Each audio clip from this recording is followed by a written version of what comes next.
Welcome to week 3 of the Oracle Social Distancing Podcast. I'm Oracle Sports Editor Brian Hattab. That is Nolan Brown over there. And this time he doesn't say anything. God. Last week he did that. I talked over him when he said hi. So this week you saw how I let him pause, doesn't do anything, and he still says hi anyway. So thank you. I'm sorry. That's a terrible mistake on my part. Absolutely terrible. This week we'll be joined by USF men's soccer coach Bob Butehorn. As Nolan was reminding me, we have yet to talk to him because time is always, these podcasts always go in a linear order. They never recorded out of order. How could you ever think of such a thing? And could you imagine podcasts record weeks in advance? Who would ever do such a thing? It'd be crazy. I can't think of anything like that. No. Never happened before.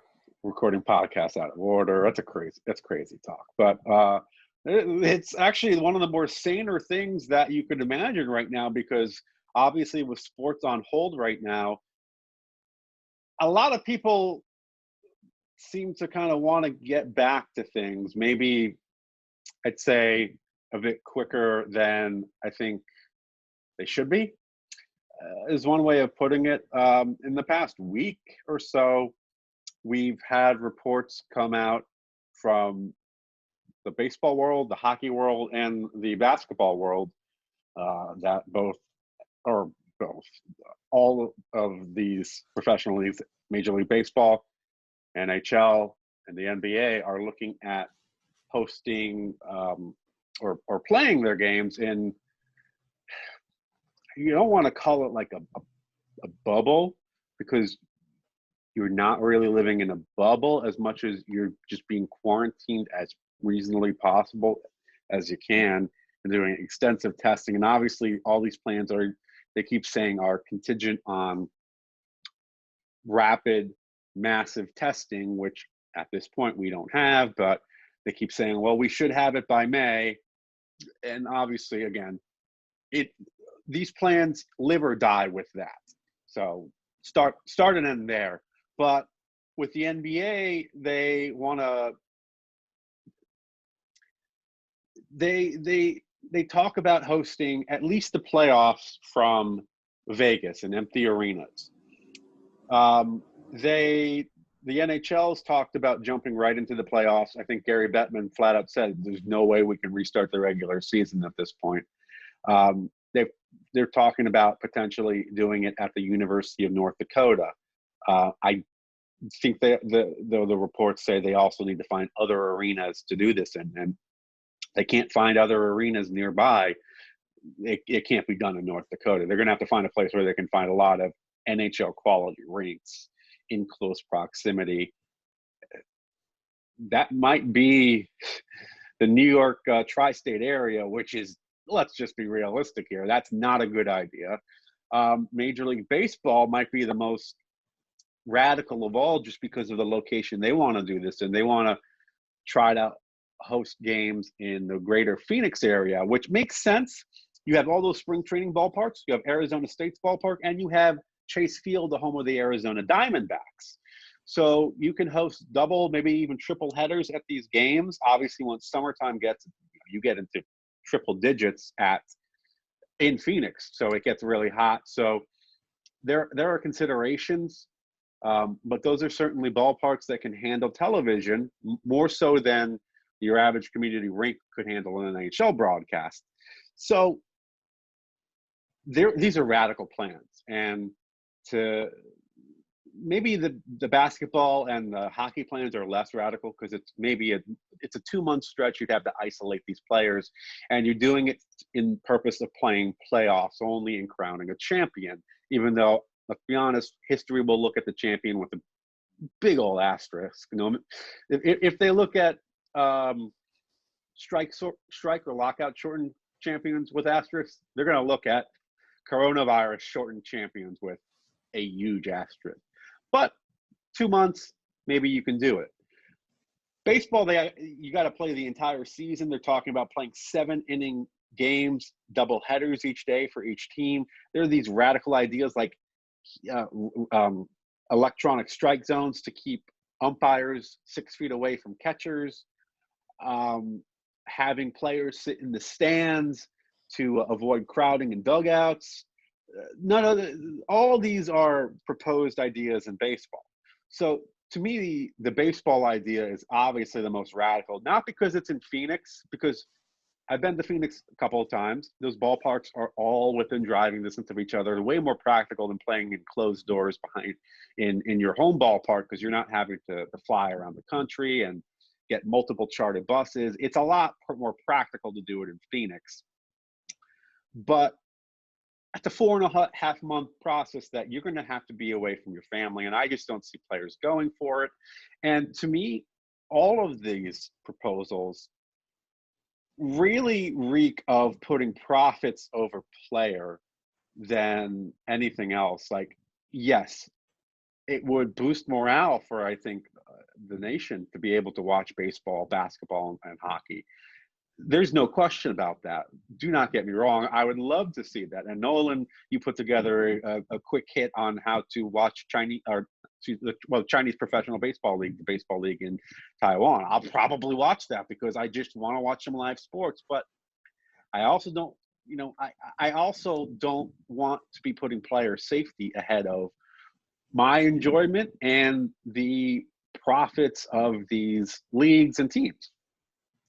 Yeah, well, what you were mentioning, I didn't know about the plans for, I knew about the plans for having potentially baseball in Arizona. I didn't know about potentially 7 innings and it sounds good when they just say, "Oh, Arizona." You're like, "Hey, Arizona, that's fine." And why then all of not? a sudden, Yeah. yeah. Well, and then also the electronic strike zones. First of all, baseball is a game of habits. If you're going to play 7 innings, that's not what everyone is used to at all. You gotta go 9 or whatever, or part of 9 or whatever. Basically, you have to go with what is already the norm. And also, if you're gonna try and have electronic strike zones to reduce the distance that the umpire is standing close to the players, well then what about the catcher? I mean, the catcher is literally like a couple inches away from the batter. So are you just not gonna have a catcher? Like, if that is the case, if that's the baseball that they're proposing, I don't want to see that baseball, because that breaks the fun of it. I mean, yeah, in a way, you'll be watching it and say, yeah, this is baseball, but it'll be like, is it actually baseball? You're going to say something about it isn't right. And yeah, something about it wouldn't be right. So here are the ideas that are being talked about. Nothing is finalized, and Major League Baseball was pretty adamant. They released a statement the day after this report broke, basically saying we're exploring all options. But here are the proposed modifications to make this possible. Obviously, implementing an electronic strike zone to allow the plate umpire to maintain sufficient distance from the catcher and batter. No mound visits from the catcher or pitching coach, which brings the question, how does a manager make an in-inning pitching change if we're saying no? And then, the pitcher's got to give him the baseball. So 7-inning doubleheaders, which with an earlier than expected start date, because they say optimistically they could start in early May. But if that happens, they could potentially come closer to a full 162 game schedule. What costs though? Regular use of on-field microphones by players is an added bonus to TV viewers, and players sitting in the empty stands 6 feet apart instead of in a dugout. It's, to me, yes, you can play baseball with very limited contact, especially compared with other sports like basketball and hockey. I don't know how you play those sports in a similar fashion and expect it to, I just don't know how you play those sports and continue to maintain not touching people, Yeah. Well, you're talking about hockey and basketball, right? In particular? Hockey and basketball. And obviously we talked about baseball, batter gets on base, and he's going to be standing next to the first baseman who's holding him on. Where can that first baseman go? And batter goes too far away, he's going to get tagged out. I don't understand the practicality of you're making the players sit in the stands 6 feet apart, so you're not crowding them in the dugout. what are you doing with the players on the field that have to be next to each other? And the umpire on first base can't be too far away because he's got to see a quick pickoff move to first base. And if the runner was tagged out, practicality wise, on paper, it looks you can play baseball, no problem. When you think about these little things, I don't know how you play any of these sports. Well, it looks like, to kind of get to the sport that our guest this week will be a expert in, the German Bundesliga has begun. I don't know. What am I, an editor? Gandhi. Bagandi, Mike Bagandi, the head coach at Oklahoma State. Mike Bagandi. Mike Bagandi. Anyway, Bundesliga has resumed training. I believe it was this week, and I don't know when they intend of starting games up. I believe it's in May. Germany obviously has handled things a little bit better than we have, so I obviously keeping up more of what we're doing at home, really what we're doing more in Florida than Florida and New York are the states I've been watching more than really even some other states in the U.S. So I couldn't really tell you that much from a point of expertise of what's going on in Germany, but it sounds like they have it more under control to the point that they can probably play these games. I really can't speak from a point of expertise there because it sounds like they're trying to at least play these games closed doors at their home stadiums. It seems less radical than what's going on here. Yeah, it does. I mean, well, when you think about soccer as a game, I mean, the rules are pretty simple. I mean, it compared to baseball is a very complex game. There's a lot in play. Soccer, the rules have been the same for quite a long time. So, and we even saw before everything was shut down, we saw games being played in empty stadiums, and it was the same. I mean, if you're watching it, it was the same, except for you just didn't hear the crowds. I mean, you didn't hear the crowds, you didn't hear the commentators. Well, actually, I take that back. You did hear commentators, but you didn't hear. Probably heard them better. Yeah, and then you actually, what was interesting is you heard people, like the players on the field, talking to each other. You heard, like, get in this open space, go forward. And I'm not saying I enjoy that sort of game, but I mean, like, it was interesting to hear. I mean, you can hear, get up, play on the wing. And me, as someone who loves the game and I like looking at all the details of it, that was cool for me. But you want the fans there. I mean, that's how it is. You really do want the fans. But you could play soccer in an empty stadium, and it's not going to be that different than if you were to have it play as normal. Well, and the whole hearing the players, I mean, that's something I really enjoyed at USF Soccer, was where I'd go on the field, and rather than sitting in the stands where most media would do that or hover in that really tiny press box at Corbett, be on the field, because it's entertaining to hear players. But yeah, I mean, obviously there is some contact in soccer, but it's obviously way less than in basketball, way less than in hockey. It's possible. You're obviously touching the ball a lot less. You can't use your hands. My concern is sweat, and there are still possible exchanges of bodily fluids or whatever. You really can't mitigate or completely eliminate the risk. And that's really my primary concern, is even with the Bundesliga, is I think there's still risk. Again, I can't speak for what's going on in Germany as well as I can in the U.S., but what I see from Dana White, what I see from Bettman, maybe less so with Adam Silver, because I think he admits that definitely with Rob Manfred, with all these commissioners, especially Roger Goodell, just chugging along in the NFL like nothing is wrong and they're going to start on time in September. We've known for a while now that these leagues do not really care about their players. It's not really a big question, but they used to try to hide that stuff up. This is so blatant to me that they are profit over person right now, and it's kind of upsetting, because yeah, it's easy to say shut up and play. You're millionaires or whatever, but this is a matter of public health.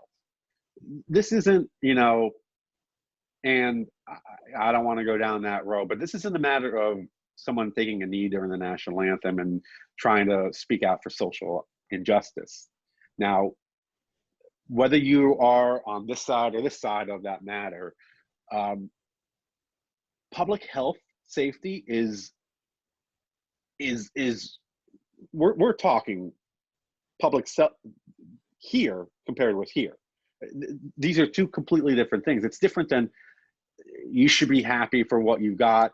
Don't take a knee during the anthem. This is, I don't want to kill my grandmother or something like that. This is different. Or this is, you don't know who has underlying conditions. You don't know who has just a weak immune system until, you know what, you get sick and you die. It's to me, it's just upsetting. It reeks of ignorance, because especially Mike Gundy talking about his players being young and healthy. How do you know what the status of all of your players' immune systems are? Maybe you know if a player has a heart condition or not. Maybe they're not diagnosed. You don't know these things. And again, that's all NCAA.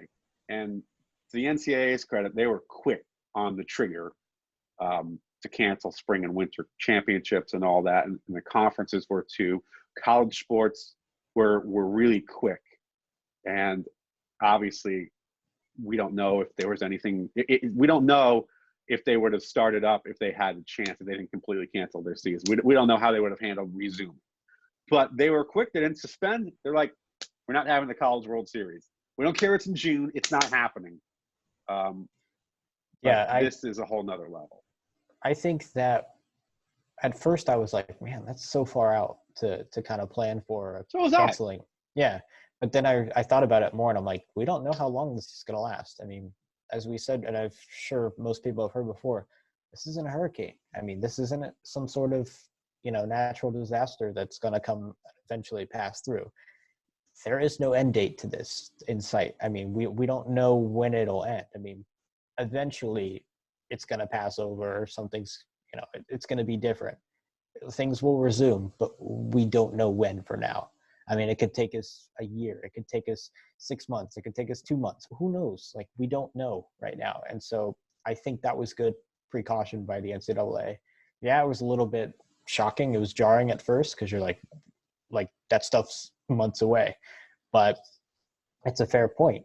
And when you look at a league like, say, the NFL, and they're like, yeah, we're ready to go, and you compare it to what the NCAA did, it's like, well, are you doing this right? Are you not?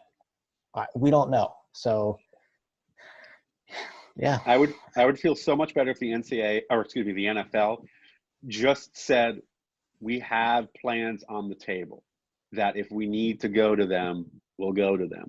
But everything you hear from the NFL sounds like the only plan that they have is kicking off in September.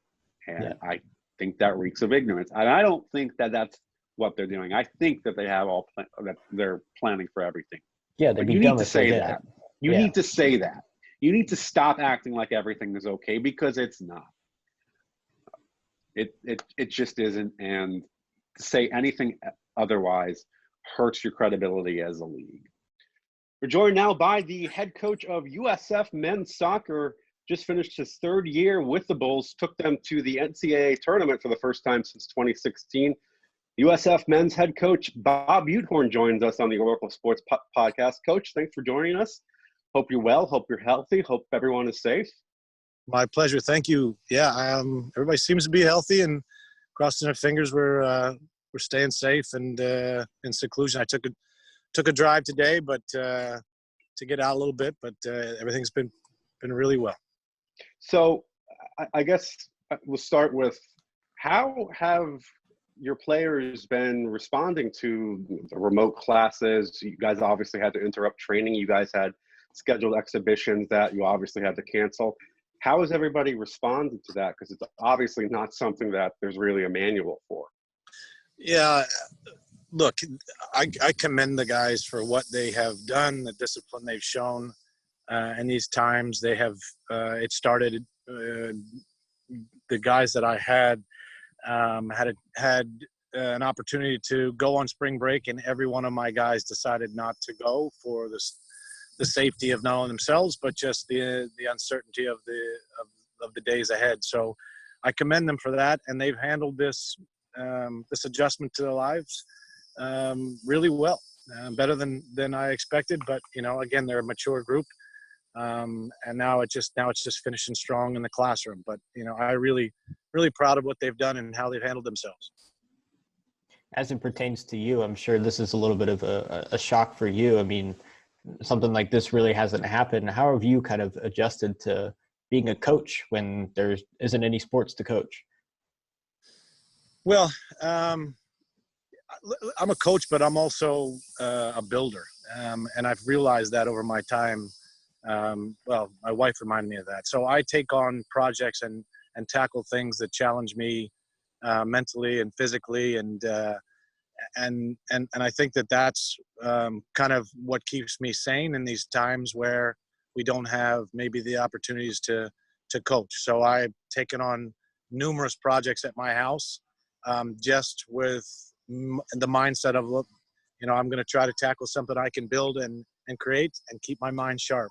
Now, as far as coaching goes, the teaching still happens, whether I talk to the guys on a regular basis or, my staff and I are constantly, inventing and deciding on ways to improve the team for next year and the years to come. And now it gives us a chance to maybe take a little breath and really focus on maybe the finite details of each individual, and also ourselves, and build for the future. So it hasn't stopped. It just has changed, and we've made the adjustment as well. Well, you talk about focusing on next year. Next year is coming up quite quickly. We obviously found out recently that there will be no classes on campus through the end of summer B, well, possibly the end of summer B. And fall, let's be honest, we don't really know at this point. You guys obviously have a head start on some other sports like football and basketball. You guys start in August. Obviously, I'm sure you train through the summer. What, if anything, have you been planning for in terms of possible alternatives to a season in the fall? Like, is there anything been on the table just yet? I know it's only April. Well, I haven't yet, and it's a good point. And it's, to look that far out might be a little bit much for me right now. I have a call today as a national chair for our conference, just to kind of do exactly what you're talking about. Put the possible scenarios in place, and really just discuss what could and may happen. But as far as where we are and what could happen this summer, we still feel very fortunate that the spring we had 4 games, and obviously lost a couple games in the remainder of the season. But we've got a pretty good, had a very good, let's call it a preseason this spring, and now we just need to organize our summer as such. Usually our guys are playing USL 2 or something abroad that goes on in the summer where they're competing with some amateur teams. Now they just have to figure out how they're going to keep their body's shape. I mean, their body's in shape, and then their technical abilities, at the level it needs to be at if there are no, formal games to play. As far as the fall comes, we'll adjust to that when it happens as well. Right now, we have to be nimble in our mindsets, and also in just what could be and what is next.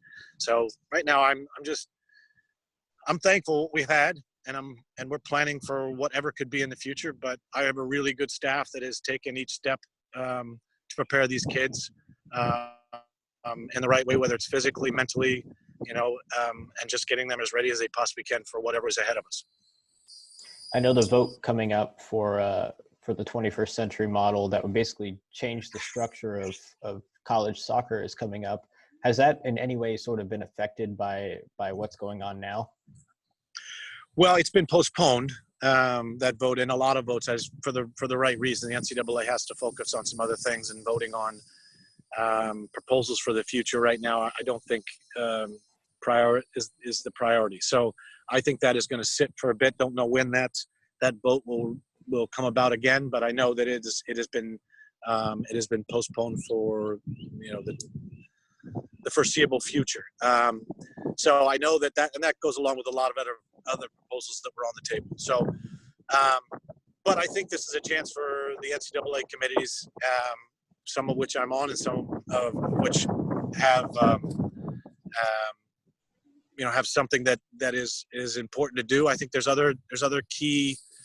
I think key moments for us to make some decisions on some other points that might change our game as well, whether it's some more rule changes, maybe it's some a national video exchange, maybe it's a change in the RPI adjustment to make away games count a little bit more.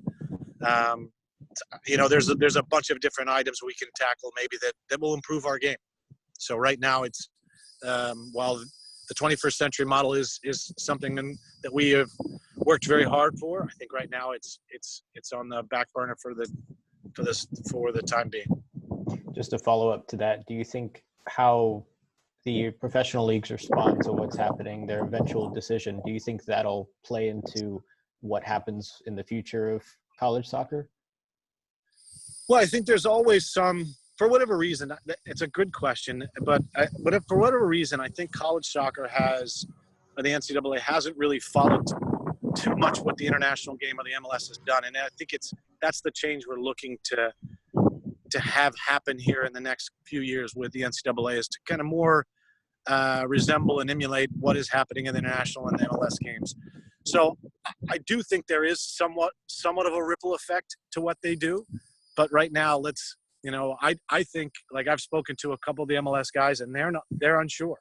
And they're trying to figure out how it's all going to play out. I know Bayern Munich went back to training this week because Germany has its proverbial, what together, and they've clamped down on this virus pretty good. So they're doing small group training, but that's the only ones I've heard that have started this, kind of back to normal life.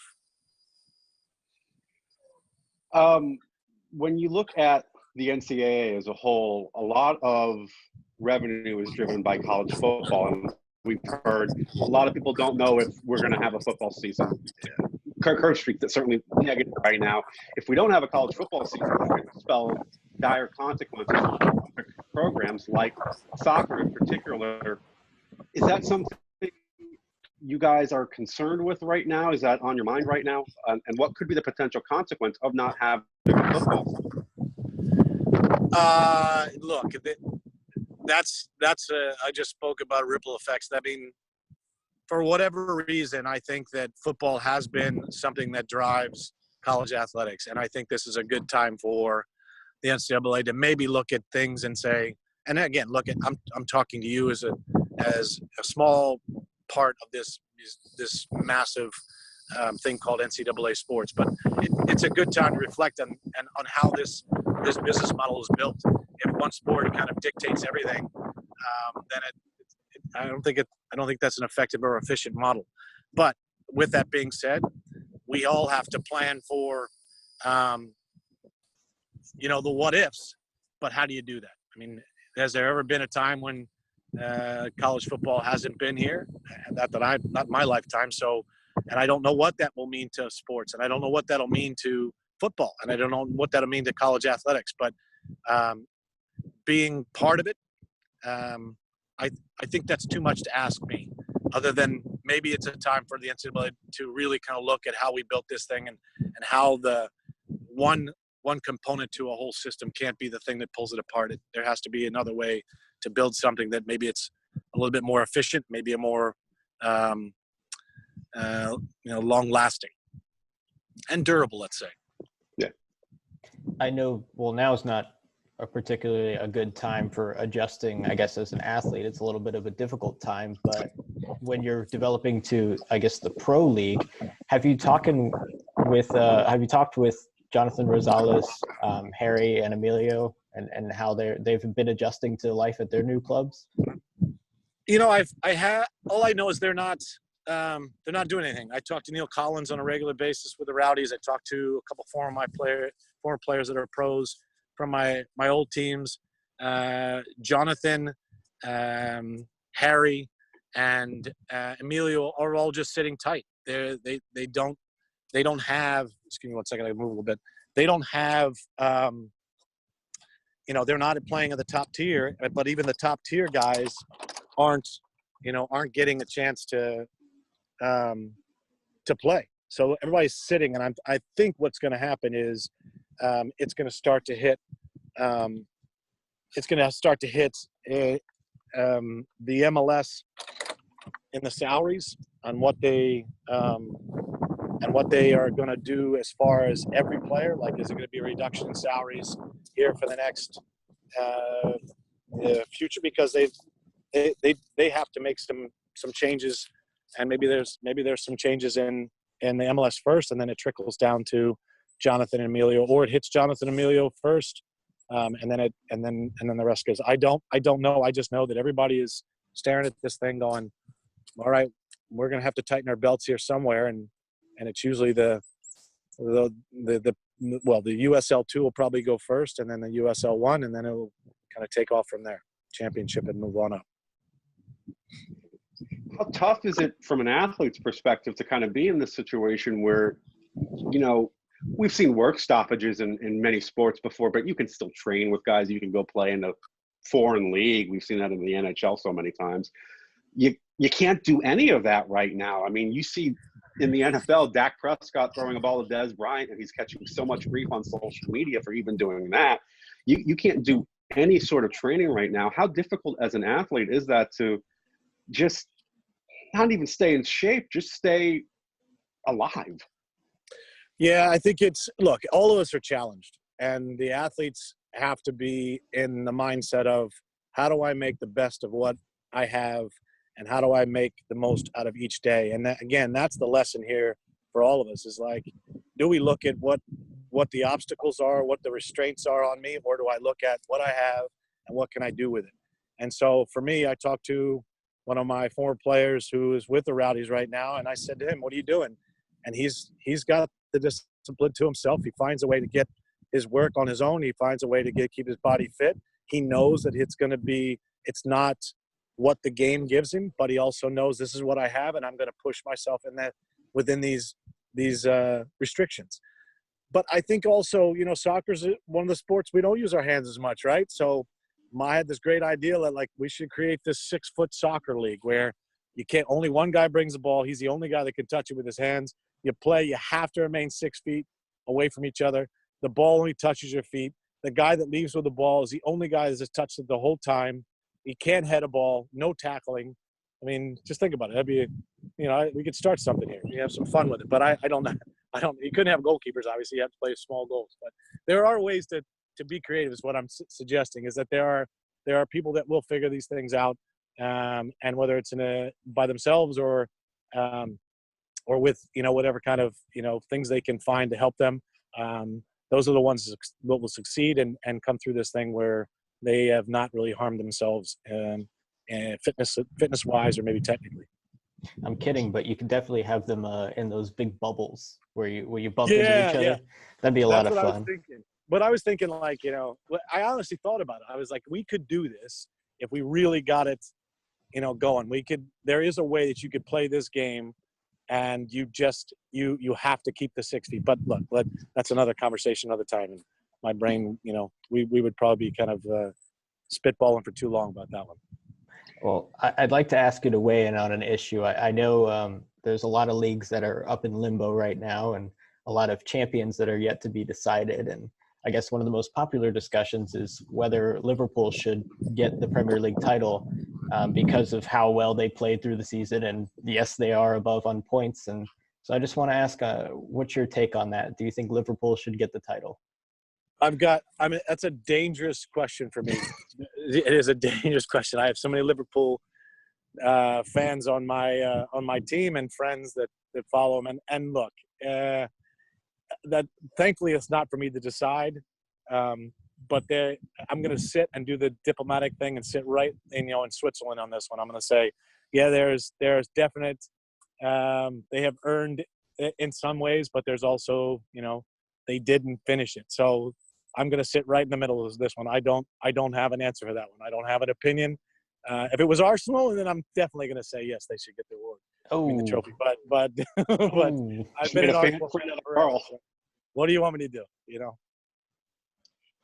No, the diplomatic thing, fortunately, you can take the diplomatic approach. It's not your decision to make, thankfully. Exactly. Well, Exactly. that kind of brings up a good point. You know, we might be in these situations where if we want to get some of these leagues going again, you might have to play them in front of closed doors. What is your stance on that? Because it's not the same kind of game. It's definitely not the same kind of telecast. Right. Well, I mean, that's something for, you know, the people that are smarter than me to figure out. But I think because there is so much money in televised sports and sponsorships, they can figure out a way that the ticket prices, you know, maybe don't hurt them as much, and we provide the public, or they provide the public with some form of game. Now you look at NHL, they're trying to figure out how they're going to do it. You look at the EPL trying to figure out what they're going to do, and playing, you know, in front of nobody, but knowing that you're being televised,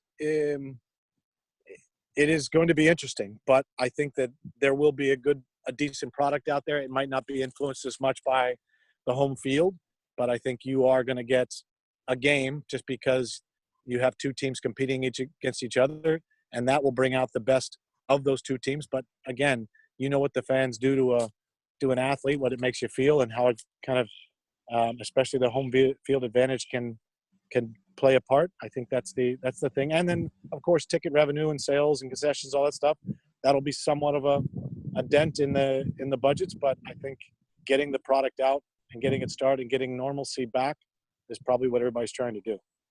Well, we see how home field plays a big advantage at Corbett all the time. I don't think that Louisville game would have been as memorable if not for the goal mouse there at the end. No, I know, and I think this is another good time that we're doing that soul thing.